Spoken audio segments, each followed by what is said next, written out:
يا أيها الذين آمنوا اذكروا الله ذكرا كثيرا وسبحوه بكرة وأصيلا هو الذي يصلي عليكم وملائكته ليخرجكم من الظلمات إلى النور وكان بالمؤمنين رحيما.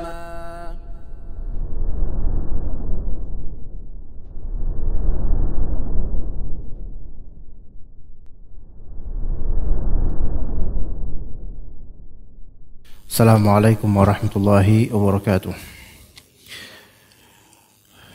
Innal hamdalillah nahmaduhu wa nasta'inuhu wa nastaghfiruh wa na'udzu billahi min shururi anfusina wa sayyiati a'malina may yahdihillahu fala mudilla lahu wa may yudlil fala hadiya lahu. Asyhadu an la ilaha illallah wahdahu la syarika lahu wa asyhadu anna Muhammadan 'abduhu wa rasuluhu la nabiyya ba'dahu. Allahumma inna nas'aluka ilman nafi'a wa rizqan tayyiba wa 'amalan mutaqabbala. Allahumma inna na'udzubika min ilmin la yanfa' wa min qalbin la yakhsha' wa min nafsin la tashba' wa min du'ain la yusma'. Allahumma inna nas'aluka al-'afwa wal 'afiyata fid dunya wal akhirah.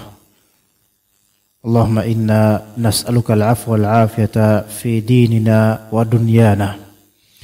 Allahumma astur auratina wa amin rawatina. Kita lanjutkan kajian kitab Mukhtasar Minhaj Al-Qasidin oleh Ibnu Qudamah Al-Maqdisi rahimahullah. Masih di pembahasan haji atau kitab haji, rahasia-rahasianya dan fadilah-fadilah serta adab-adabnya.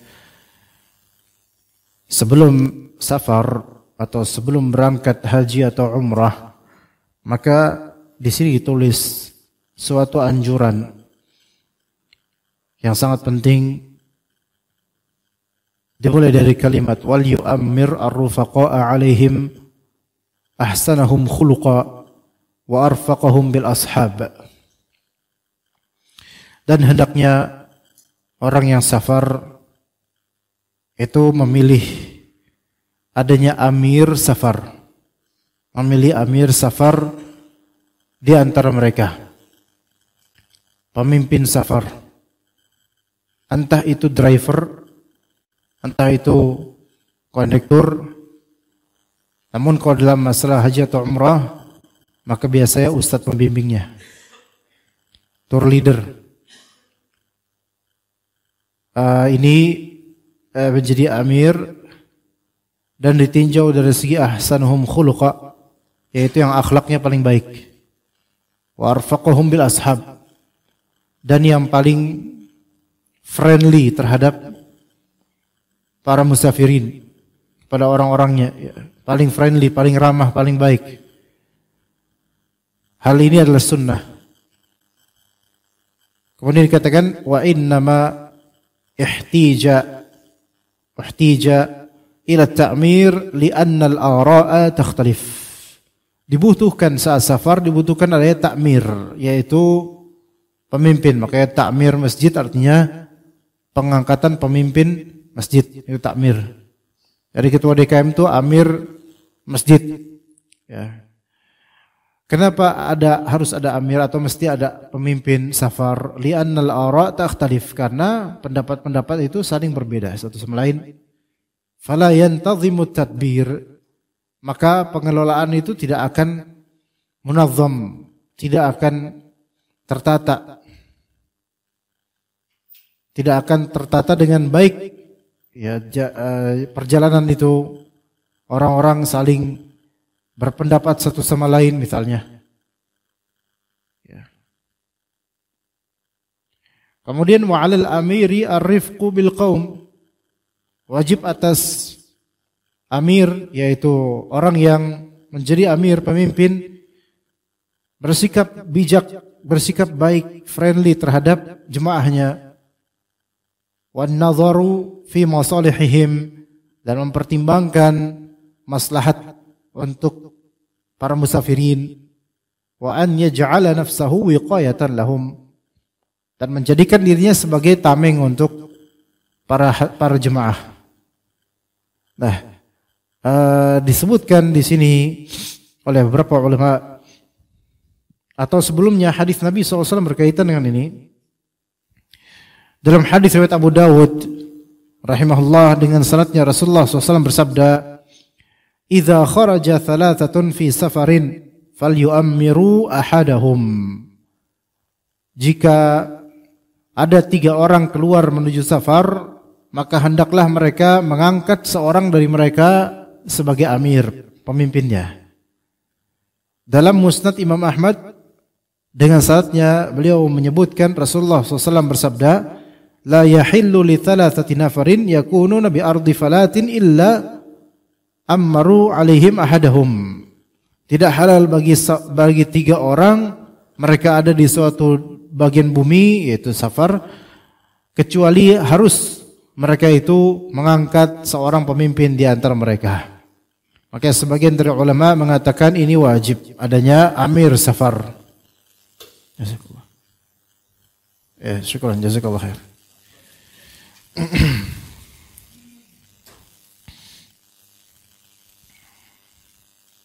Ini ada foto aja. Ya. Ana qadralna cari kitab Mukhtasar Minhajul Qasidin ini di rumah. Qadralna enggak ketemu, jadi ana perlu terjemahan yang mungkin lebih membantu, karena kadang-kadang beberapa kalimat itu kurang bisa diterjemahkan oleh anak pribadi. Tapi ini udah selesai. Udah selesai kajiannya. Ini sahibul kitab mana?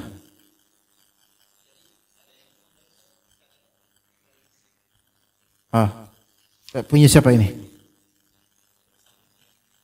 Dari siapa? Punya siapa? Enggak, punya Arif Abi Syauqi, Pesona Gunung Resik. Dibalikin aja ke beliau. Orangnya ada kan? Bukan pulang kan? Nanti ngasih buku terus pulang, ngapain di sini? Ya, alhamdulillah. Oh iya, jazakallah khair, jazakallah khair. Balikin aja, karena mungkin dia butuh buat kajian. Baik. Ya. Terlanjut. Kemudian Syekhul Islam Ibnu Taimiyah rahimahullah dalam kitab Al-Istiqamah, beliau menyatakan, Banu Adam la ya'ishuna illa bijtima'i ba'dihim ma'a ba'd. Anak Adam itu tidak bisa mereka hidup kecuali dengan berkumpul satu sama lain. Ya, tidak bisa sendiri saja di hutan, selainnya di hutan lain satu orang enggak bisa, harus ngumpul. Wa idza ijtama'a ithnanu fasa'ida fala budda an yakuna bainahuma i'timarun. Fala budda an yakuna bainahuma i'timarun bi amrin wa tanahin an amrin. Kalau misalnya berkumpul 2 orang atau lebih, maka harus terjadi antara mereka yaitu adanya pemerintah, adanya memerintahkan atau melarang akan sesuatu. Walihada kana aqallul jama'ati fi sholati itsnan. Oleh karena itu seminim-minimnya jemaah dalam salat itu 2 orang. Dan itu perlu ada imam. Perlu ada imam. Begitu juga dalam safar, maka dikatakan oleh Nabi sallallahu alaihi wasallam, la yahillu li thalathatin yakununa fi safarin illa ammaru alaihim ahadahum. Tidak halal bagi 3 orang yang mereka berada dalam safar kecuali harus ada pemimpinnya. Mereka harus mengangkat seorang pemimpin. Taib, Syekh Muhammad bin Shalih Al-Utsaimin dalam Syarah Riyadhus Shalihin, beliau mengatakan, zahirul hadis, zahir dari hadis ini, anna hadzal amira idza raduhu wajibat ta'atuh fima yata'allaqu fi bimasalihi safar. Pemimpin ini, yaitu pemimpin safar, jika jemaahnya itu meridhoinya, maka wajib mentaatinya. Wajib mentaatinya, namun taat yang ketaatan untuk hal-hal yang berkaitan dengan maslahat safar, li'annahu amir. Amma ma la yata'allaqu bi umuri safar fala tajibu ta'atuhu. Maka apa yang tidak berkaitan dengan perkara safar maka tidak wajib mentaati amirus safar ini. Kal masailil khassati bil insan, seperti masalah-masalah khusus jemaahnya yang itu tidak wajib. Karena amirus safar, pemimpin safar itu hanya diangkat menjadi pemimpin untuk safar itu saja dan untuk maslahat safar, ya. Adapun hal lain seperti di antara misal amirus safarnya siapa, misalnya kondektur bus misalnya. Kemudian ada di antara jemaahnya atau di antara penumpang bus yang sedang konflik sama istrinya misalnya di rumah. Kemudian kondektur busnya menentukan bahwasanya kamu harus menafkahi istri kamu sekian juta. Terus ngetok palu, plek. Apaan? Ini amirus safar atau hakim gitu kan? Wajib ditaati enggak? Enggak wajib ditaati, bahkan emang situ siapa gitu kan? Ya enggak ada urusan. Maka ini enggak ada kaitannya dengan safar. Tapi tidak wajib ditaati, bahkan ya memang tidak perlu untuk tahu hal-hal seperti itu. Tapi kemudian wayan bagi, kata Ibnu Qudamah dalam Mukhtasar Minhajul Qasidin, wayan bagi lil musafiri, hendaknya musafir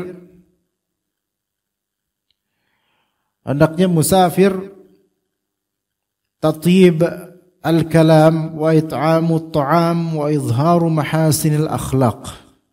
Hendaknya musafir itu memperbagus kalamnya, ucapannya, memberikan makanan dan menzahirkan kebaikan-kebaikan akhlak. Fa inna safara yukhriju khafayal batin. Sesungguhnya safar itu mengeluarkan hal-hal yang tersembunyi di batin. Jadi safar itu, seorang ketika safar dia mengeluarkan apa-apa yang sejatinya dia. Orang itu bakal keluar keasliannya itu ketika apa? Satu, pas lagi susah. Ya, pas lagi susah itu keluar aslinya tuh, yang hakikat sebenarnya. Pas lagi susah, pas lagi kesempitan dan itu hakikat aslinya itu keluar tuh. Kemudian pas lagi konflik. Kemudian pas lagi safar. Di tiga momentum itu penilaian tentang seseorang itu lebih tepat gitu loh. Pas lagi susah, ya pas lagi safar, pas lagi konflik. Ya pas lagi konflik. Keaslian seseorang seperti itu gitu loh. Karena orang kalau lagi senang itu bisa menutup banyak hal dari keasliannya.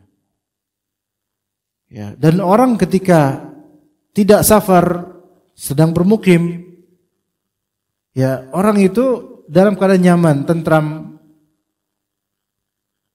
Namun dalam saat safar, jauh dari keluarga, jauh dari ini, jauh dari itu, kemudian mungkin ada kesulitan ini itu, maka itulah yang memperlihatkan seperti apa dia.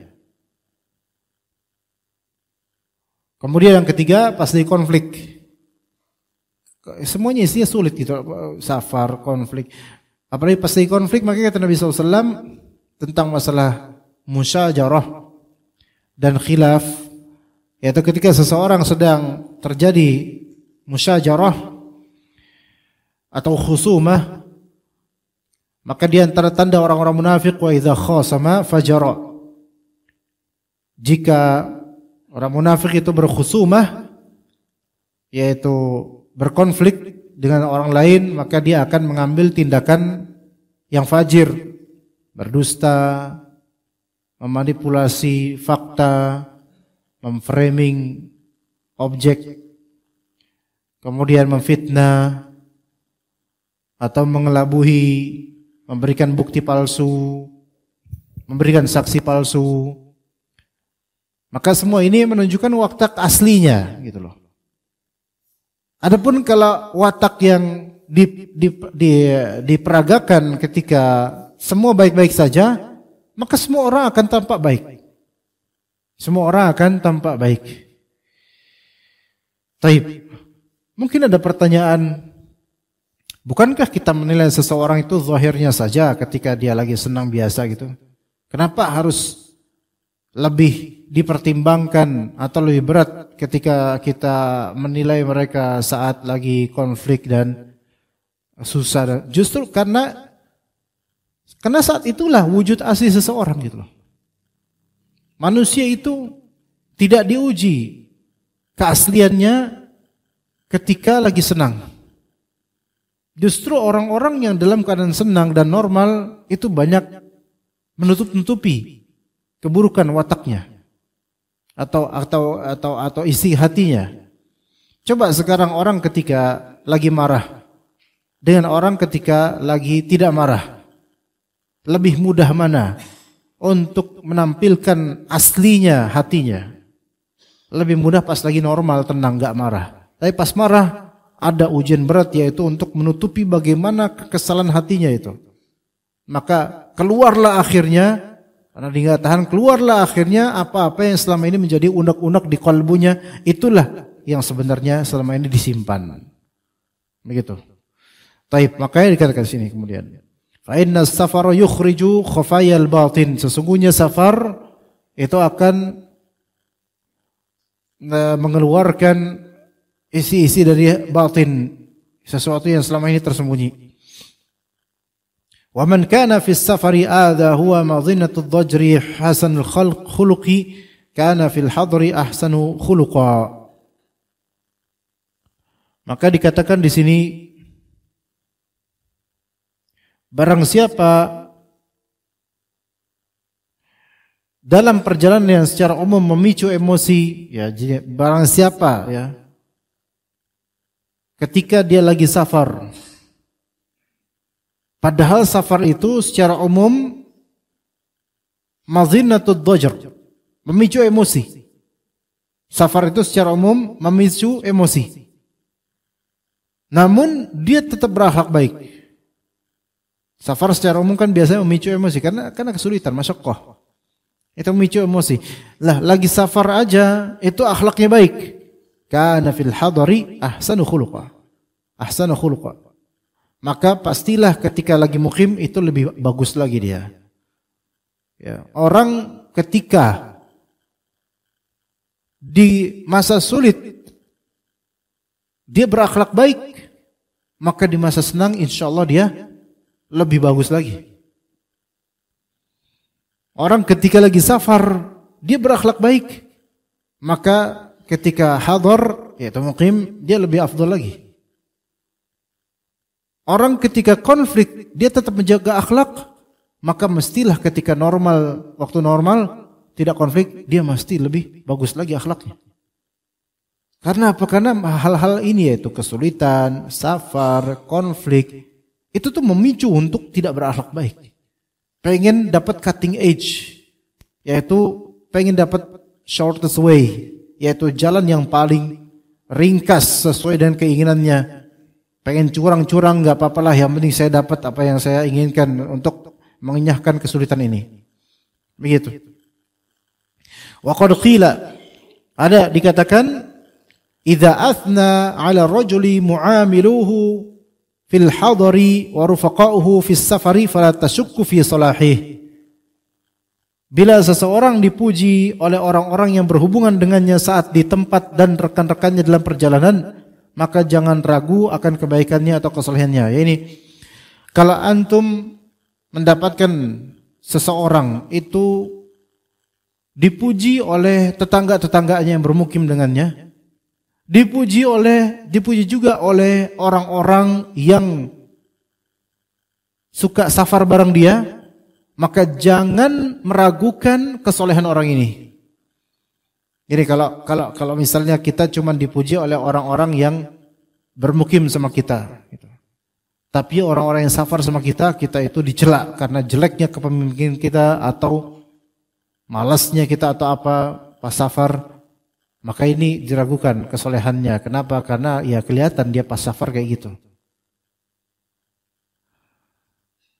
Tapi ketika dipuji oleh orang-orang bermukim dengan kita, dipuji pula kita oleh orang-orang yang safar bareng kita, maka Mungkin itu insyaallah penilaian yang terbaik, yaitu membuktikan kesolehannya. Wa yanbaghi lahu, kemudian sebelum umrah atau haji, wa yanbaghi lahu an yuwaddi'a rufaqa'ahu wa ikhwanahu al-muqimin wa yaltamisa al'iyatahum. Dianjurkan hendaknya mengucapkan selamat tinggal, maksudnya ya taudhi', yaitu mengucapkan selamat tinggal pada rekan-rekan dan saudara-saudaranya yang bermukim dengannya di kotanya, di daerahnya. Maka sebagian menganggap bolehnya adanya walimatus safar misalnya sebelum umrah. Ya, kemudian minta doa mereka boleh, tidak apa-apa. Wa yaj'alu khurujahu bukrata yaumil khamis, dan meninggalkan kotanya pada hari Kamis. Kenapa begitu? Karena supaya besoknya bisa Jumatan di tempat misalnya, atau ada faktor-faktor lain. Tapi ini untuk yang Kamis ini sekarang nggak bisa dijadikan sebagai patokan sama sekali, karena penerbangan untuk umrah itu nggak bisa diatur harus Kamis nggak bisa. Ya. Baik, Pak. Oke, kalau penganjuran Kamis itu sebenarnya yang membuat suatu derivasi bahasa Indonesia itu dari kata ngemis, ya. Ngemis itu dari kata hari Kamis. Kenapa begitu? Karena pengemis itu dulu itu adanya di hari Jumat. Enggak? Masih ingat Pak dulu di masjid-masjid kalau kita Jumatan tuh bererot tuh di parkiran pengemis. Mereka bukan warga lokal, bahkan bukan warga Jabodetabek. Mereka orang-orang kampung, ya, yang mana mereka mencari penghasilan dengan cara mengemis pas Jumatan, karena dulu baik Pak Haji atau yang belum haji, ya, itu kalau habis Jumatan suka sedekah. Dulu, kalau sekarang udah ada banyak tromol, ya, jadi kalah saing. Dan juga sekarang lebih diatur, jarang ada pengemis sekarang, nggak ada, jarang pengemis sekarang itu. Sekarang di pertigaan, perempatan, perduaan, dan depan Indomaret. Nah itu banyak tuh pengemis dengan alasan parkir. Ya, nah itu kalau dulu banyak tuh kakek-kakek, nenek-nenek di depan masjid itu baris itu, bawa apa cawan atau apa gitu, ngemis, besek atau apa gitu. Itu disebut mengemis karena apa? Mereka itu dulunya safar hari Kamis dari kampung sampai Jumat pagi, baru kemudian bersiap-siap untuk ngemis pas Jumat itu. Makanya disebut pengemis. Ngemis, Pak. Kamis. Begitu. Seperti itu, ya. Dulunya, kalau sekarang mah pengemis bisa tiap hari di spot-spot tertentu, ya. Makin kota makin banyak pengemis dengan alasan parkiran. Ya, subhanallah. Ya, itu kayak udah pernah kita bahas itu. Kemudian wal yasil fi manzilihi raq'atain wal yusalli fi manzilihi raq'atain qabla al-khuruj minhu wa yastawdi'a ahlahu wa malah wal yusalliya. Hendaklah dia salat di rumahnya 2 rakaat sebelum keluar. Ini ada sebuah sunnah juga sebelum safar, salat sebelum safar 2 rakaat, dan dia mau berpisah, mengucapkan perpisahan kepada keluarganya dan juga hartanya, yaitu wasiat mungkin dia ucapkan, ya. Wa yasta'mil al-ad'iyata wal adhkara wal ma'thurata 'inda khurujihi min manzilihi, dan dia menggunakan doa-doa, zikir-zikir ketika dia keluar dari rumahnya. Ketika keluar dari rumah, Bismillahirrahmanirrahim, la haula wala quwata illa billah, itu doa keluar rumah, atau doa setelah singgah, itu doanya. Itu bukan doa naik kendaraan, Pak. Itu bukan doa naik kendaraan. Doa naik kendaraan lagi. Doa keluar rumah atau doa setelah singgah itu Bismillahirrahmanirrahim, la haula wala quwata illa billah. Begitu. Maka itu diucapkan ketika keluar dari gerbang rumah atau pintu rumah. Walaupun cuman ke warung, bismillahirrahmanirrahim. Karena bismillahirrahmanirrahim bukan doa safar, bukan. Dia doa keluar rumah. Walaupun cuman keluar ke masjid doang, rumahnya di VCM juga. Maka baca, walaupun rumahnya dekat situ, cuman 100 meter dari sini, baca bismillahirrahmanirrahim. Atau doa setelah singgah. Bukan hanya setelah keluar rumah saja, setelah singgah dari manapun. Ya misalnya antum pergi kemana, ke kantor, kemudian antum sempetin makan di warteg. Maka ketika keluar dari warteg, bismillahirrahmanirrahim lagi untuk menuju kantor. Nanti pas pulang dari kantor sore hari menuju ke rumah, bismillahirrahmanirrahim lagi gitu. Jadi itu doa keluar rumah atau doa keluar dari tempat singgah. Maka dikatakan doa khuruj minal manzil. Manzil itu ada 2 makna. Pertama makna manzil yaitu rumah. Kedua makna manzil yaitu makanun nuzul, tempat singgah. Tempat singgah itu bisa kedai, bisa Indomaret, bisa juga warkop, bisa juga hotel, bisa apapun itu. Antum singgah bisa pom bensin. Ya pom bensin. Antum singgah di situ kemudian antum berangkat lagi bismillahirrahmanirrahim la haula wala quwwata illa billah. Wa fi rukubihi wa nuzulihi, dan juga ketika dia rukub, mengendarai kendaraan baik motor atau lainnya, ketika sudah beristiwa itu ya duduk nyaman di kendaraan sesuai dengan bentuknya. Ya, yaitu kalau motor kan begini duduk, nah gini duduk nih, udah enak nih. Maka anjuran apa? Subhanalladzi sakhkhara lana hadza wa ma kunna lahu muqrinin wa inna ila rabbina lamunqalibun. Begitu. Dan kalau misal dia safar jauh maka lebih panjang lagi doanya. Taib, kemudian ketika dia nuzul yaitu singgah di suatu tempat. Singgah di suatu tempat maka dianjurkan juga membaca a'udzu bikalimatillahi tammati min syarri ma khalaq, yaitu dianjurkan nuzul di sini. Nuzul itu kan artinya singgah. Ya Ustaz, nuzul artinya Ustaz singgah gitu. Ya. Beneran, tanya aja Ustaz nuzul. Ustaz, arti Ustaz nuzul apa gitu. Tempat persinggahan. Enggak, tempat persinggahan itu artinya adalah manzil. Nah, kalau perbuatan singgah itu nuzul, ya. Tapi nama beliau bagus itu, Muhammad Nuzul Zikri, bagus itu. Iya. Muhammad singgah di dunia untuk mengingat Allah Azza wa Jalla. Masya Allah, bagus mana. Tapi enggak tahu benar apa enggak, itu tanya aja beliau ya. Taib. Kemudian berikutnya wahia masyuratun. Di sini kok tulisannya katsirun fil kutub, ya, fi manasikil haji, ini semua ada di kitab-kitab manasik haji. Wa kadzalika jami'ul manasik minal ihram wat tawaf was sa'i wal wuquf bil arafah wa ghairi dzalika min a'malil haji ya'ti fiha bima dzukira minal adhkar wad da'awat wal adab. Kalau kita ngelihat di kitab-kitab tentang haji, umrah, itu akan ada petunjuk-petunjuk tentang zikir ketika ihram, ketika tawaf, ketika sa'i, ketika wukuf di arafah. Ya itu ada petunjuk-petunjuknya, itu ada semua di travel, itu dikasih nanti insyaallah. Terutama ya umrah ataupun yang haji. Wa kullu dzalika mustawfa fi kutubil fiqh wa ghairiha falyatlub hunak. Itu semua ada di kitab fikih dan lainnya, maka carilah ilmu di situ. Taib, kemudian pasal berikutnya faslun fil adabil batinah wal isyarati ila asraril hajj. Yaitu pasal adab-adab batiniyah dan isyarat kepada rahasia-rahasia haji.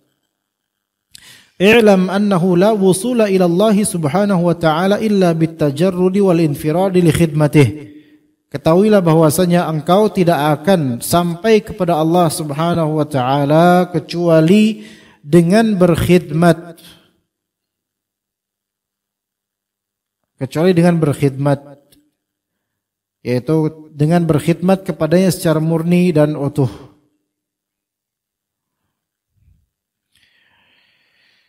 Berkhidmat illa bitajarrud wal infirad li khidmatih, yaitu bertajarrud, memfokuskan diri untuk berkhidmat kepada Allah. Apa berkhidmat itu apa berkhidmat? Khidmat itu artinya membantu, menolong. Khidmat itu artinya membantu, menolong. Khadim seperti khadim pembantu. Khadim itu pembantu. Makanya ada istilah khodam. Ya, cek khodam. Nah, itu cek babu namanya, ya. Babunya setan, ya. Nah, cek pembantu. Kalau ada ART, asisten rumah tangga, ini ada GRT, ya, JRT, ya, jin rumah tangga, berarti itu khodam, ya. Nah, khodam atau kodam, kalau bahasa di Indonesiain kodam aslinya khodam, itu pembantu. Dan khidmat itu bukan khusyuk, artinya bukan khusyuk. Dia membaca dengan penuh khidmat. Aslinya membaca dengan penuh khidmat, ya, bukan khusyuk arti khidmat itu. Sebenarnya arti khidmat di sini adalah membantu.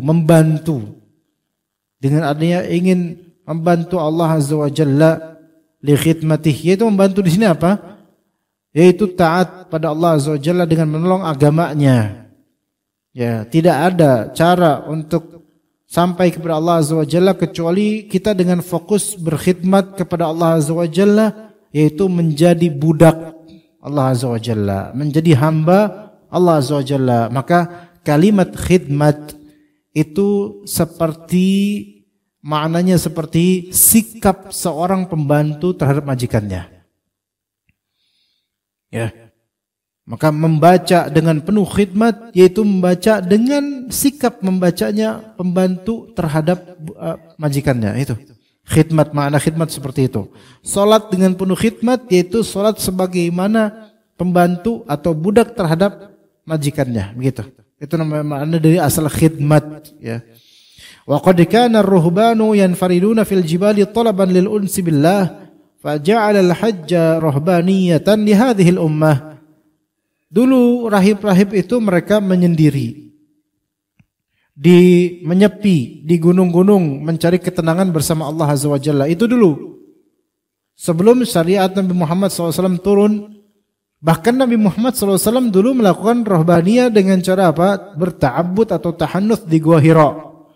Sekarang nggak boleh, nggak ada syariatnya sekarang. Namun dahulu kala itu hal yang biasa terjadi pada orang-orang soleh. Biasa itu pada orang-orang soleh, yaitu menyendiri di gunung-gunung, di bukit-bukit untuk beruns billah, yaitu untuk tenang bersama Allah Azza wa Jalla. Apa ini? Ini apa ya? Bukan syuruk ini. Alarm apa ini? Enggak mungkin syuruk jam segini. Ini tulu'us syams sebenarnya apa? Ya enggak?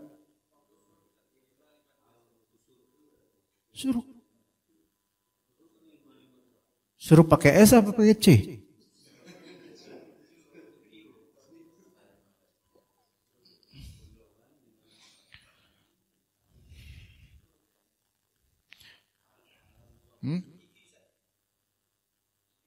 Oh. Tapi syuruk itu beda dengan tulu'. Ini tulu' kayaknya. Enggak. Belum boleh sekarang sholat. Iya. Ini tulu'ul fajr. Tulu'ul syams. Bukan tulu'ul fajr. Tulu'ul syams. 5:52 berarti munculnya matahari. Nah, munculnya matahari sampai syuruk itu waktu terlarangnya sholat. Gitu. Jadi jangan sholat, apalagi pas lagi kajian kayak gini. Apalagi ustadznya, jangan. Ya. Tulu'ul syams jangan sholat. Namun nanti 15 menit lagi. Sholat syuruk, ya. Taib ke saya mana tadi? Ya, mereka dulu para ruhban, para rahib dan orang-orang soleh mereka menyendiri di gunung-gunung untuk berdekatan kepada Allah Azza wa Jalla. Syariat tersebut diputus. Sekarang ada namanya haji sebagai penghambaan diri kepada Allah Azza wa Jalla secara khusus. Namun namanya ruhbaniyah, ikhwan, sekarang ini di syariat Nabi Muhammad SAW itu tidak melazimkan kita menyendiri. Bahkan Nabi SAW mengatakan, al-mu'minul ladzi yukhalitun nas wa yasbiru ala adahum khairun minal mu'minil ladzi la yukhalitun nas wa la yasbiru ala adahum. Orang beriman yang berbaur dengan manusia dan bersabar atas cacian omongan mereka, itu lebih baik daripada orang beriman yang tidak mau bergaul pada manusia dan tidak bisa sabar terhadap cacian manusia. Maka tidak ada sekarang rohbaniyah dengan cara menyendiri sebagaimana orang-orang sufi mereka beralasan dengan dulu Nabi SAW kayak gitu kok. Iya. Beberapa orang sufi kayak gitu, tarekat. Sufi tarekat, Pak. Kan sufi itu kan ada yang masih syariat. Kemudian level lebih tinggi lagi tarekat untuk mencapai derajat ma'rifat atau hakikat. Kalau udah sampai ma'rifat hakikat, itu bisa terjadi kasyaf, yaitu bisa melihat hal-hal gaib. Bahkan ada beberapa teologi sufi, beberapanya enggak semuanya, yang menyatakan bahwa kalau misalnya udah sampai derajat ma'rifat hakikat, itu lepas kewajiban syariat atasnya. Itu kalau nggak salah pertemuan lalu di sini enggak dibahas, nggak waktu itu ada pertanyaan ini nggak di sini atau di tempat lain ya? Pernah bahas ini di mana ya? Belakangan ini loh, bukan di sini ya? Enggak ya? Oh. Tahun sebelumnya 2002? Oh, tahun sebelum ini. Pernah? Ya gitu pernah ya Anda sampaikan ya. Ya, kalau tarikat itu kan ada rohbaniyah di situ ya, dengan apa? Dengan tariqah itu kan tariqah jalan supaya sampai ke Allah. Di sini sampai ke Allah Azza wa Jalla. Dengan cara apa? Dengan cara melakukan ritual-ritual dengan keyakinan tertentu, biasanya nyepi di tempat-tempat sepi. Iya, itu kalau udah sampai level tarikat. Lah kita yang belajar kitab ini level syariat, kroco kita. Ya, enggak cuman level syariat doang, masih sholat, belajar tata cara sholat, fikih, ya itu syariat. Tapi kalau tarekat itu udah sampai level yang dia tariqah, yaitu menuju ke ma'rifat atau hakikat gitu loh, walaupun belum sampai. Makanya baik dan mereka itu menyepi di tempat-tempat gelap, menyendiri, uzlah, menjauh dari manusia, nggak pernah kelihatan jemaah di masjid, tapi giliran ada pembagian sembako datang. Nah tuh, ini tarekat yang macam apa gitu kan? Giliran Idul Adha datang ya karena dapat voucher kupon daging tuh tarekat tuh. Nah kemudian puasa muti, puasa buah, puasa air, puasa bisu, tuh macam-macam puasa yang membuat mereka itu nggak ada kontribusi buat umat dan menjauh dari umat gitu loh. Ada seperti itu. Karena Ana dulu tahun 2005-2006 di Kalimantan, Ana diutus oleh Al-Irsyad untuk ngajar di pesantren yang ternyata itu tarekat, pesantren tarekat. Ajib itu. Keajaiban banyak terjadi di sana, subhanallah. Ana mendapati teman-teman guru-guru kader sana itu kuat tarekatnya. Kuat, kopi tubruknya kuat, lintingannya juga kuat. Tingwe, ya, linting dewe. Ngerti orang Jawa mesti ngerti itu tingwe. Ya toh? Tingwe, linting dewe gitu kan. Linting sendiri gitu. Iya, nama merek apa tembakonya disiplin. Sangat disiplin. Itu sampai Ana waktu itu lagi nyetrum belut kan di sana parit ya, orang-orang itu dalam Pontianak itu. Orang Melayu kan kalau ngomong R itu kan R. Jadi bukan parit, bahasanya parit gitu. Jadi parit ya. Karena malam-malam itu tengah malam jam 11 sendirian Anda lagi nyetrum parit gitu supaya nyari belut kan biar bisa makan gitu kan. Itu tiba-tiba ada yang manggilan, Ustadz, di belakang ada pohon gitu kan. Ustadz, siapa ini anak senter, orangnya Bang Karso ternyata, Bang Karso, namanya Karso orangnya sekarang di Kalimantan. Ngapain dia? Ya lagi itu tarekat. Di pohon, ada pohon gitu, ya dia di akarnya itu diem gitu. Udah kayak kodok bangkong lagi diem aja di situ. Bang Karso ngapain? Biasa lagi riadoh gitu. Bahasa riadoh. Riadoh itu mengolah jiwa gitu. Ya kayak gitu. Ya enggak, tapi namanya bukan semedi. Mereka enggak mau lah dinamain semedi lah. Ya riadoh gitu, diam di situ. Tapi diamnya itu ya sama disiplin tadi, sama kopi hitam. Itu riadoh model apa itu seperti itu kan. Ya seperti itu mereka. Untuk mencapai apa? Mencapai ini apa ya? Pengolahan jiwa sampai bisa kosong gitu loh. Nauzubillah min dzalik.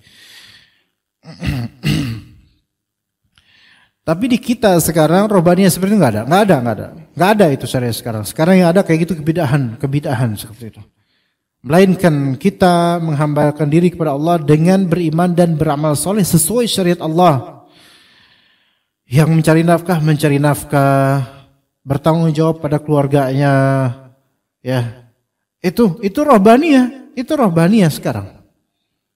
Dibandingkan dengan orang yang dia rely on people gitu. Dia mengandalkan orang-orang, nggak mau kerja, nggak mau apa, tapi nyusahin orang. Ini enggak seperti ini. Ini bukan syariat Allah seperti ini, malah nyusahin orang. Maka lebih afdol orang yang berjuang dan berusaha dengan syariat Allah Azza wa Jalla. Begitu. Maka pejuang nafkah itu menunaikan syariat Allah kalau halal dan kalau niatannya untuk menunaikan ketaatan pada Allah Azza wa Jalla. Semoga Allah Subhanahu wa taala luaskan rezeki kita semua dan halalkan rezeki kita semua, berkahi, dan semoga Allah berkahi keluarga kita, anak-anak kita, keturunan kita dan orang-orang tua kita dan di kita tentunya. Taib, amin. Kemudian faminal adabil madhkura, di antara adab-adab lainnya an yakuna khalian fi hajjihi min tijaratin tushaghilu qalbahu wa tufarriqu hammah. Di antara adab ketika haji atau umrah, hendaklah kosong dari haji atau umrahnya dari perdagangan kalau bisa. Yang membuat dia sibuk kalbunya dan membuat cita-cita atau konsentrasinya itu terpecah belah, konsentrasinya terpecah. Liyajtami'a ala ta'atillah, agar kita bisa berkumpul di atas ketaatan pada Allah Azza wa Jalla. Nah, kalau memang haji itu insya Allah kalau haji dari travel dan dari pemerintah itu insya Allah mendukung untuk betul-betul orang-orang haji pada waktunya. Walaupun setelah selesai haji itu kan bebas mau ngapain, mau beli apa, mau ngapain itu kan bebas. Tapi sekarang yang problemnya sekarang umroh, Pak. Umroh ini suatu komoditi dagangan yang luar biasa, sangat menguntungkan banyak pihak, terutama travel dan ustadz pembimbing atau tour leader atau mutawif yang ada di sana. Ya, apa masalahnya dengan itu semua? Dunia ini, Pak, antum kalau misalnya perhatikan namanya dunia ya, itu tidak ada company atau perusahaan yang selalu berhasil selalu di atas. Ada masa-masa yang turun, down, bahkan bisa bangkrut. Ya, memang ada perusahaan yang sampai sekarang istiqomah dan Masya Allah, tetapi tetap akan ada masa expirednya di takdir Allah Azza wa Jalla. Semua ada ajalnya. Ya. Semua, apapun itu. Sekarang kalau misalnya antum melihat bagaimana pergerakan bisnis dan ekonomi, ya, misal belakangan ini dalam beberapa hari ini. Dengar gak yang namanya DeepSeek? Itu salah satu platform AI dari China. Dan orang yang membuatnya atau leadernya lah gitu, itu orang usia belum 40 tahun atau 40 tahunan. Itu berhasil mengalahkan popularitas Meta misalnya Amerika. Ya, Nvidia dan semisalnya dari semua platform AI yang dari Amerika, yang mana Donald Trump itu menggagas di awal masa pemerintahannya ingin mendanai berapa ya? 6 triliun untuk program AI ini. Tapi tiba-tiba kemudian tersiar berita terutama di iPhone, DeepSeek ini sekarang paling populer. Itu beberapa hari lalu Anda mendengar kabar itu, ketika Anda cari kemudian di Google Play, Anda lihat di Google Play itu baru sekitar berapa ratus ribu yang menginstal DeepSeek. DeepSeek namanya, DeepSeek AI. Ya. Dan sekarang seperti udah 10 juta yang sudah menginstal ini di smartphone Android. Dan Android tadinya nggak ada di Android, ada di iPhone. Artinya popularitasnya itu tiba-tiba naik. Yang kemudian ini perusahaan-perusahaan AI yang dari Amerika, USA, itu kalah populer dan investor-investor mulai meninggalkan, dan sebenarnya mereka jadinya kayak keledai yang dipermalukan oleh China gitu loh, Pak. Jadi Cina itu memang Masya Allah, untuk biaya murah itu Cina luar biasa. Iya, makanya antum kalau bisa gimana ya, Kalau antum perpaduan antara Padang dengan Cina, itu antum sukses banget yakin. Cuman kalau antum masih pakai orang Jawa yang nggak tegaan, antum nggak sukses-sukses. Maksudnya nggak kayaknya lama gitu. Subhanallah mereka itu orang Cina itu subhanallah. Padahal ini persaingan sekarang ekonomi global Pak. Itu kan USA sama China sekarang itu. Nggak tahu Rusia itu sekarang lagi ngapain, mungkin lagi ngorok apa-apa karena Ukraina atau gimana.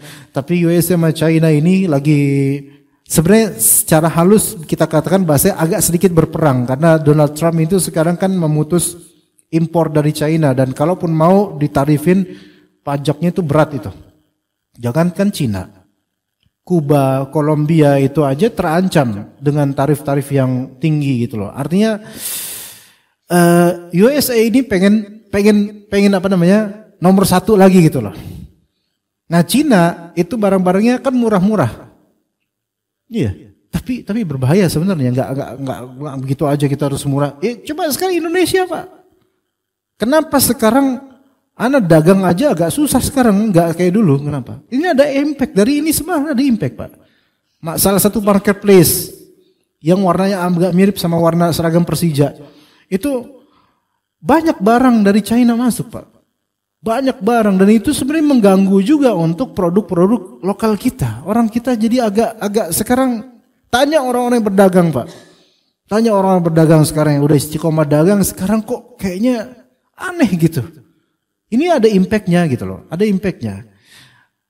Jadi ada dari China ini Masya Allah, tapi juga berimpact pada ya konsumen juga dan pada pedagang. Itu yang dikhawatirkan oleh USA. Kalau misalnya China ini menguasai banyak barang di USA ini, banyak produk, itu orang-orang lokal khawatirnya juga kalah nanti. Makanya dipasang pajak seperti itu. Perdagangan kayak gini. Nah sekarang kalau kita ini dunia bisnis global ya. Sekarang kita ke travel umroh ya. Travel umroh. Peak season biasa Desember atau Ramadan, ya kan gitu. Taib. Itu peak seasonnya umroh. Orang banyak pengen umroh itu ketika itu dan harga agak naik di beberapa sektor. Taib. Keuntungan berlipat ganda, Masya Allah. Owner travel, Masya Allah. Nah, di tahun 2022, dibukanya mulai kapan? 2022 ya? Setelah pandemi kan 2022 tuh mulai buka tuh, habis lebaran tuh. Ya kan? Nah, itu membludak jemaah umroh. Sampai 2023 banyak itu. Trendy banget ini, travel umroh ini ketika itu. Sekarang memang masih banyak yang umroh, alhamdulillah. Ya, apalagi pemerintah Saudi sekarang kan sudah memang melonggarkan sampai yang tidak punya mahram pun nggak masalah, nggak perlu dokumentasi mahram, nggak perlu. Jadi sekarang banyak banget dari antar negara. Dunia ini begini, ikhwan. Ketika sudah Allah mudahkan semuanya, jangan kira tantangan dan kekhawatiran itu hilang begitu saja. Malah justru sekarang kan sebenarnya tantangannya banyak. Dari segi religius, iya. Dari segi ekonomi, iya. Belum lagi ada banyak pemutusan dari hotel-hotel di Madinah atau di Mekah belakangan ini yang merugikan banyak dari travel. Banyak travel rugi gara-gara itu. Jadi risiko akan selalu ada dalam bisnis Pak. Mau kita semua sukses kayak gimana pun selalu ada risiko. Ya, ketika kita memiliki income yang tinggi maka nggak bakal itu tanpa risiko. Dunia akan selalu begitu. Nikmat ketika ada maka akibat itu ada gitu loh. Gak mungkin nikmat ada kemudian tidak ada risiko sama sekali. Pasti ada risiko dunia ini. Akan selalu begitu gitu loh. Maka kalau misalnya kita masih pengen dapat risiko seperti ini ketika umrah atau haji, bisa rusak umrah atau haji kita. Ya, bisa rusak umrah atau haji kita kalau kita mikirnya dagang lagi gitu loh. Untuk umrah lagi umrah mikirin dagangan, lagi haji mikirin dagangan, ntar beli apa dan seterusnya. Ya Allah, apa nggak ada space, apa nggak ada waktu untuk betul-betul fokus aja nih di momentum yang mungkin aja nggak bakal terjadi lagi pada kita ketika haji. Coba haji ada orang memang 2 kali ada, tapi rata-rata kan nggak 2 kali haji itu. Sekali ya udah habis. Kapan lagi kita haji?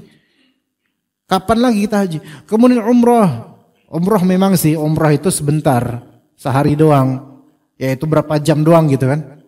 Tapi banyak godaan juga bagi sebagian orang yang memang pikirannya duit doang, bisnis, ini bisnis, semua bisnis. Lagi umrah, lagi ini, duit lagi mikirnya, dagang lagi mikirnya, dan seterusnya. Lagi pakai pakaian ihram, dagang lagi mikirnya. Di mataf, tempat tawaf pun minta duit terus sama Allah Azza wa Jalla. Sampai ada video klip itu, Anda pernah lihat orang Afrika atau apa, ya Allah, fulus, minta duit. Ini beneran, ini bukan settingan. Settingan takdir iya, tapi ini bukan settingan orang. Fulus, sampai ada orang, ya minta ampunan nama Allah, minta rahmat Allah gitu loh. Fulus, minta duit. Subhanallah. Ya. Sekarang pun masalah umrah kompleks, Pak. Kompleks sekarang, umrah kompleks. Maksudnya yang kita nggak orang awam nggak mikirin ya, karena kita cuma konsumen. Tapi bagi pemilik travel kompleks. Bingung sekarang harus gimana karena banyak tantangannya. Begitulah dunia aja Mas. Begitulah dunia. Maka tijarah di sini kata beliau, tusaghilul qalb wa tufarriqul ham. Perdagangan itu kalau kita masukkan ke ibadah, itu bisa menyibukkan hati kita dan bisa mencerai-beraikan fokus kita. Itulah bukan anak pedagang, antum juga mungkin pedagang. Kita tahulah gimana dagang itu. Apalagi di masa-masa ketika kita lagi butuh buat keluarga, kemudian ternyata income seret, nah itu tuh. Itu tantangannya, mau enggak tawakal sama Allah. Kemudian dikatakan wa an yakuna ash'ath aghbar, hendaklah dia dalam keadaan kusut dan berdebu karena menghadap Allah Azza wa Jalla, rithal hay'ah, yaitu berpenampilan kumal, ghairu mustakthir minaz zinah, dan tidak memperbanyak perhiasan dalam penampilan. Ini ketika haji. Adapun dalam ibadah lainnya tidak mesti seperti ini. Kayak selagi sholat, kalau lagi sholat kemudian antum malah justru as akbar, malah tidak sunnah itu. Kalau lagi sholat berdebu, kumel, itu malah enggak sunnah. Malah enggak baik itu. Melainkan khudhu zinatakum inda kulli masjid. Berhiaslah kalian ketika mau ke masjid. Itu malah disuruh oleh Allah Azza wa Jalla di surat Al-A'raf. Ya. Beda dengan pas haji, ya itu kan cuma pakai pakaian ihram dalam keadaan letih, capek, akbar gitu loh. Bukan malah berhias. Begitu juga haji, umrah gitu juga. Ya, jangan pakai perhiasan laki-laki, ibu-ibu juga gitu. Ya, jangan pakai make up atau apa, enggak usah. Tapi kalau lagi sholat di masjid pakai perhiasan yang relevan dengan sholatnya, maka itu dianjurkan. Begitu jemaah sekalian. Untuk materi kita cukup sampai sini insyaallah. Jika ada pertanyaan dipersilahkan. Silakan, Mbak.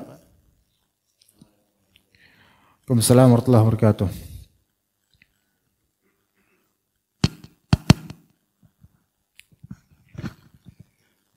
Ustadz, terkait tadi pembahasan mengenai taat pemimpin perjalanan Ustadz ya. Ini pengalaman. Jadi ketika haji itu kalau hajinya haji mandiri itu dari pemerintah itu kan ditunjuk pemimpinnya Ustadz ya. Nah pada waktu pelaksanaan haji di Mekah sana itu dari pemimpin itu menetapkan aturan-aturan misalkan lempar jumroh misalkan jam segini gitu ya Ustadz ya. Kemudian tapi banyak sekali kenyataannya yang nggak taat gitu lah. Artinya mereka berpikiran ini kan jamaah mandiri.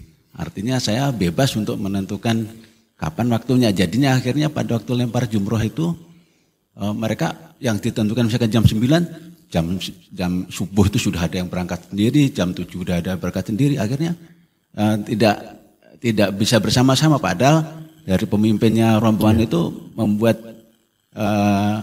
jadwal seperti itu supaya kalau sama-sama misalkan yang tua itu nanti seandainya ada apa-apa bisa dibantu yang masih muda-muda gitu. Apakah dengan pendapat bahwa mereka berpikiran bahwa ini karena mandiri jadi bebas untuk menentukan sendiri, itu apakah benar itu? Tetap nggak boleh karena pemimpin Indonesia di sini dari kementerian gitu ya untuk menetapkan itu, atau dari utusan mereka, utusan pemimpin, itu wajib ditaati di sini. Karena ini untuk maslahat jemaah juga gitu loh. Walaupun masalah mandiri, tapi kan tetap mereka ini pemimpin kita gitu dalam masalah ini gitu. pemimpin kita dalam masalah ini, karena kita orang Indonesia dan walaupun mau kayak gimana kayak modelnya. Dan juga selain itu maslahat dan madarat juga kita tinjau. Kalau misalnya kita nggak nurut, seperti nggak tertib, itu kan ada akibatnya yang buruk gitu bagi sebagian jemaah, gitu kan. Maka ini termasuk pelanggaran, walaupun cuman beda waktu doang, begitu. Karena semuanya sudah diperintahkan, ditertibkan, maka tetap harus ikut di masalah ini. Memang yang menentukan ini mereka mungkin masih di Indonesia dan enggak ikutan safar. Tetapi di sini masuk ke dalam ranah waliul amri, paling pemimpin negara gitu. Apa maksudnya waliul amri itu pemilik otoritas di kenegaraan. Dan juga semakna dengan amirus safar gitu loh. Karena fungsinya di sini untuk memerintahkan di saat safar gitu. Jadi itu pelanggaran. Begitu ya, itu sahih insyaallah. Wallahu a'lam. Tapi pelanggaran tersebut tidak berefek pada keabsahan lempar jumroh, tetap sah. Begitu. Wallahu a'lam. Ada ini Mas Minto. Ya. Dari pribadi atau dari pribadi, Ustaz? Oh gitu. Bismillah, ahsanallahu ya Ustaz. Jazakallahu khair atas segala ilmu dan nasihatnya. Semoga menjadi catatan pahala bagi Ustaz, keluarga dan orang-orang yang Ustaz sayangi dan menjadi keberkahan bagi kami semua di pagi ini. Izin bertanya Ustaz terkait umroh atau haji. Bagaimana sih cara kita mendatangkan hati yang ikhlas, terus kemudian yang khusyuk gitu ibadah pada saat umroh atau haji, agar umroh atau haji kita itu bernilai pahala. Bisa diartikan umroh atau haji kita itu yang mabrur gitu Ustaz. Maksudnya nggak sibuk dengan handphonenya, nggak sibuk dengan dunianya, itu bagaimana Ustaz? Demikian. Umroh aja, kalau haji itu momentuman banget, itu jarang. Kalau haji, umroh ya, mana lebih tergambar jana umroh. Bagaimana biasa menghadirkan qalbu. Sebenarnya umroh itu simple dia. Di satu hari itu aja umroh. Kalau kita berangkat dari sini kemudian ke Madinah, ke Jeddah, kemudian ke Madinah, maka itu kan belum umrah. Umrah itu kan ketika kita mau ke Mekah itu. Dan umrah itu nggak nyampe sehari, bahkan dia cuma berapa jam aja. Nah, yang perlu betul dimatangkan adalah ketika kita udah mulai ihram, yaitu niatan untuk umrah dengan mengenakan kain ihram juga. Misal kalau kita dari Madinah, kita berarti ihram di Dzulhulaifah atau Bir Ali namanya. Nah, mulai saat situ betul-betul memprepare di situ. Kalau misalnya kita dari Jeddah langsung ke Mekah, maka berarti kita berihram di atas pesawat. Nah, jadi betul-betul harus difokuskan dimulai ketika kita berihram. Gimana caranya supaya kita bisa betul-betul fokus? Pertama, ini tergantung dari awal niatan kita sejak di Indonesia ini. Itu dulu. Dan kerap kali jemaah ya, niatan jemaah umroh itu lebih afdol daripada niatan ustadznya. Walaupun Anda nggak bisa membelek bedah isi hati para ustadz. Tapi kadang Anda melihat, dan kekurangan diri Anda juga mungkin, sebagian jemaah itu lebih memberikan intimasi dan juga keintiman dalam ibadah dibandingkan ustadznya sendiri. Apa sebabnya? Sebabnya diantaranya jemaah itu berpikir kapan lagi saya akan umrah. Sementara ustadz berpikir nanti juga ada undangan. Paham nggak sini bedanya? Kalau jemaah biasa kan udah nabung berbulan-bulan untuk dapat uang 30 juta supaya bisa umrah. Akan menyanyiakan nggak kira-kira? Pakai logika.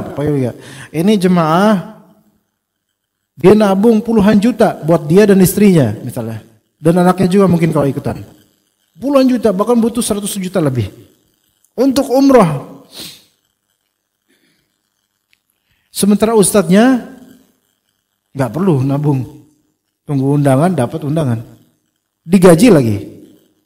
Nggak pakai logika kemanusiaan aja. Kira-kira mana yang akan lebih sungguh-sungguh umumnya? Umumnya orang yang mempersiapkan bekal dengan nabung lama ini, Pak. Maka inilah ketika kesulitan itu lebih memberikan prestasi dibandingkan kemudahan. Nah, kalau misalnya antum sudah ada niatan umrah betul-betul dan sudah mengkoleksi atau mengumpulkan dana, dapat alhamdulillah, atau dibantu orang dengan segala doa yang telah antum panjatkan kepada Allah, hati dulu tuh. Ya. Atau kadangkala seseorang lagi kesulitan, kena musibah, ada suatu harapan ke Allah, kemudian Allah undang menuju umrah, itu biasanya dalam itu. Berarti di hatinya dulu tuh, sebelum dia umrah, sebelum dia pergi ke Saudi, itu harus mempersiapkan hati betul-betul. Di antara mempersiapkan hati yaitu dengan membersihkan niatan. Kedua, dengan menggali ilmu tentang tata cara haji atau umrah dibandingkan ilmu tentang wisatanya.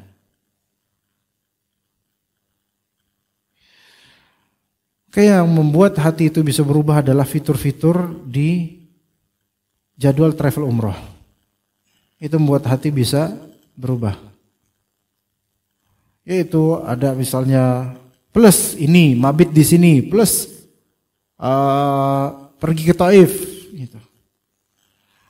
Ini yang membuat hati itu berubah sebenarnya. Namun owner dari travel itu, karena pebisnis, rata-rata owner travel itu pebisnis ya kawan. Yang mereka itu enggak berpusat pikirannya ke ibadahnya jemaah, bukan. Tapi lah gimana caranya marketing ini supaya laris itu. Makanya mabit di mana gitu nanti malam. Bermalam di mana atau safari night. Safari malam hari ke Masjid Quba misalnya. Safari ke sini, safari city tour oke lah. Tapi city tournya itu kadang padat. Nanti ke Taif. Nanti ke Turki. Nanti ke Stadion Al-Ittihad untuk melihat Cristiano Ronaldo main. Iya. Safari ke ini dan seterusnya, subhanallah. Sebenarnya ini yang membuat hati itu melenceng beneran dah. Beneran. Dan ustadz pembimbing juga gimana gitu, mau melawan tapi ya dia diundang. Kalau ngelawan dicariin ustadz lain, ya mendingan saya aja loh gitu. Kan serba salah, subhanallah. Serba salah. Ya. Itu hatinya dulu. Kemudian pas ketika udah sampai sana, ya pikirkan tentang orang-orang yang hampir tidak mungkin untuk sana gitu. Tetangga antum, saudara antum, adik antum, anak antum, banyak sekali orang yang belum pernah ke sana. Dan antum orang yang beruntung ke sana, berkali-kali pula.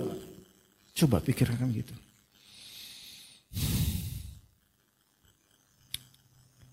Ada di suatu ketika kesempatan umrah, Konan cerita sedikit ya tentang apa yang Allah kasih ke hati anak ketika itu. Ini umur tahun berapa ya? Anak tahun 2018. Alhamdulillah Allah Ta'ala rezekikan anak umrah beserta ibu anak. Gitu. Itu 2018, anak sudah nabung buat umrah. Pengen nabung. Ya, sama istri ketika itu. Qadarullah banyak banget kebutuhan, akhirnya suatu ketika anak bilang ke istri, "Adalah kita gagalin dah tabungan ini buat ini." Ya udah sedih kan gitu. Ketika itu nggak ada travel manggilan anak umrah, nggak ada. Anak orang biasa lah. Gitu. Nah kemudian ya udah gagal. Selang besoknya anak isi kajian di Masjid Thariqul Huda Keranggan, rutin biasa habis subuh di hari kerja. Setelah selesai isi kajian, tiba-tiba ada satu orang biasa ngaji sama Ana, ngaji kitab. Dia datangin Ana, Ustaz, gimana Ustaz, mau nggak kita nawarkan buat Ustaz untuk umroh? Gitu. Kaget orang. Baru semalam Ana batalin tabungan Ana buat umroh, antum nawarin sekarang gitu. Nawarin gimana ya? Antum jadi pembimbing nanti umroh. Gitu. Oh, Masya Allah beneran ya. Gimana gitu, langsung di mana? Malamnya Ana bubarin tabungan.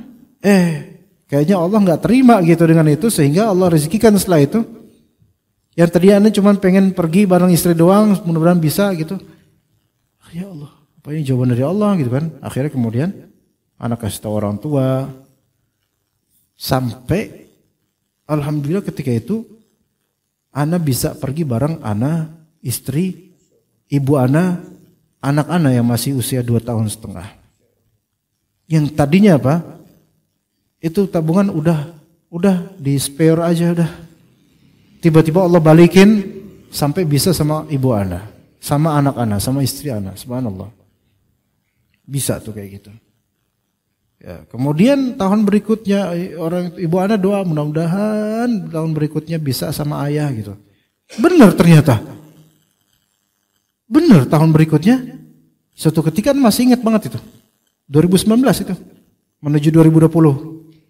Tahun berikutnya, suatu ketika Ana pulang ya dari, Ana nggak tahu kajian dari kajian mana ya, Kalibata City atau mana lupa. Pulang terus Ana waktu itu lagi di Sunir atau mana gitu loh. Ya, hujan terus tiba-tiba, Ana langsung minggir kan, melipir gitu kan. Nyari rumah pelingkuan, Ana buka WhatsApp, tiba-tiba ada undangan umroh. Ada undangan umroh. Dan itu November gitu, atau sebelum November, Oktober atau apa bulannya itu, ketika itu Ana menerima WhatsApp, Masya Allah ini beneran ini. Ana langsung WhatsApp ke orang tua, Masya Allah diundang umroh lagi, alhamdulillah gitu kan. Dan itu pengen banget gimana caranya supaya ayah ibu juga itu. Tiba-tiba ada orang yang kita nggak minta nawarin dana ibu sama ayah supaya umroh. Udah pas banget gitu, nggak disangka akhirnya umroh. Di Desember 2019 umroh sama ayah ibu. Ini terjadi gitu loh. Namun suatu ketika tahun berapa gitu yang membuat Ana kan udah berapa kali nih bimbing umroh. Ternyata makin sering bimbing umroh itu makin aus hati ini. Bukan haus, makin aus. Aus, bukan haus. Kalau haus itu kita eager, pengen dapat, pengen ini. Aus, kayak udah gak ada rasa. Mulai gak ada rasa. Sampai Ana bingung sama dia, subhanallah, astagfirullah, ini dosa apa gitu kan, banyaknya kayaknya dosanya. Akhirnya Ana berpikir apa? Suatu ketika di Madinah, di Masjid Nabawi, ya Allah kenapa kok kayak gini, kok nggak seperti dulu-dulu gitu rasanya gitu. Tiba-tiba Ana teringat keinginan ibu Ana untuk umroh lagi. Pengen banget gitu, sering banget ibu Ana ngutarin gitu. Itu tiba-tiba Ana nggak tahan, setelah itu langsung nangis. Dengan mengingat Ana udah dikasih sama Allah kemudahan untuk kesini. Ibu Ana yang mungkin lebih berhak dari segi perasaan. Tentunya Allah maha bijaksana ya, kenapa Ana dihadirkan sana, ibu Ana tidak. Lebih berhak secara perasaan itu ada di sini gitu loh. Tapi Allah kasih Ana yang di sini itu sampai astagfirullahaladzim, nggak bersyukur banget Ana gitu. Jadi mengingat orang-orang yang belum seberuntung kita untuk umrah, itu kadang membuat kita itu terenyuh dan bersyukur sama Allah Azza wa Jalla. Dan membuat kita jangan sampai menyanyiakan ibadah ini gitu. Itu yang kedua. Dan yang ketiga, tantangan di umrah itu adalah perempuan. Jemaah umrah perempuan. Kemudian juga banyaknya perempuan di sana. Enggak pakai cadar, enggak pakai apa, karena mereka umrah atau karena banyak itu interkontinental, antar negara. Iya. Kalau dulu kita cuma bisa ngelihat negara itu lewat papan monopoli doang. Sekarang ini orangnya banyak di situ. Dari Malaysia, dari Tajikistan, Turkmenistan, Kazakhstan, muka-muka Rusia, muka-muka Barat tapi muka-muka Mongolia gitu loh. Iya, putih ini orang Indonesia ya? Enggak, gitu. Enggak, enggak. No. Orang mana ternyata orang Rusia gitu loh. Ada gitu. Turki, Arab, Yaman, Afrika, antum mau cari banyak bererat di sana. Mesir, dari itu banyak perempuan di sana itu sulit bagi orang yang jujur. Banyak kesulitan di sana untuk menahan pandangan. Makanya harus jujur. Dari itu merusak kalbu ketika kita umrah. Ya. Dari itu dosa gitu loh. Apalagi di tempat tawaf. Itu kan di Masjid Nabawi, di Masjidil Haram, di tempat paling terbaik di dunia ini. Itu tantangannya besar. Makanya betul-betul hati yang pertama, hati, mata, pikiran, perbaiki semua, insyaallah mabrur. Ya begitu. Ya mungkin cukup sampai situ aja insyaallah, karena sudah jam segini. Barakallahu fikum jami'an wa sallallahu ala nabiyina Muhammad wa ala alihi wa sahbihi ajma'in. Subhanakallahumma bihamdika asyhadu an la ilaha illa anta astaghfiruka wa atubu ilaik. Assalamualaikum warahmatullahi wabarakatuh.